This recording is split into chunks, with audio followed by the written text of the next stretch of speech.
படம் சொல்லவே முடியாது வார்த்தையால், அவ்வளோ சூப்பராக இருந்தது. எதிரே பார்க்கல, இவ்வளோ நல்ல ஃபெமினிசம் டேர்ம்க்கான மொத்த உருவமாக இருக்குது இந்த படம்.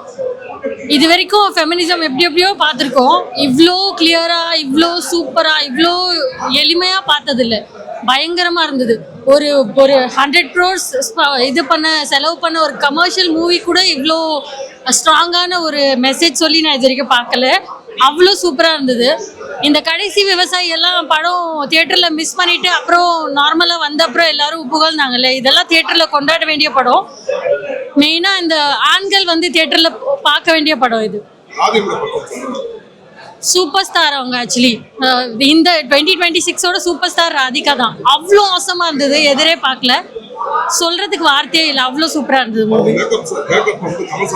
எல்லாமே அவசமாக இருந்தது. ஆக்சுவலி அப்போ பார்க்கும்போது கமல் சாரோட மேக்கப் அவ்வளோ இதுவாக இருந்தது. இவ்வளோ எக்ஸாக்டா எங்கள் ஊரில் பாட்டிகள் பார்க்கும்போது எக்ஸாக்டா இப்படியே தான் இருந்தாங்க. ஒரு குறை சொல்ற மாதிரி ஒண்ணுமே இல்லை, எல்லாமே டிப் டு டோ சூப்பரா இருந்தது பார்க்க. எல்லாரோட பெர்ஃபார்மன்ஸ் எல்லாருமே ஆக்சுவலி சூப்பர் பெர்ஃபார்மன்ஸ் தான், எங்கேயுமே தனித்துவமா அவங்க தெரியல. இதே மாதிரி தான் இந்த படத்துல எல்லாரோட பெர்ஃபார்மன்ஸும் சூப்பரா இருந்தது. பட் ராதிகா தூக்கி சாப்பிட்டாங்க எல்லாரையுமே. கண்டிப்பா பார்க்கணும்.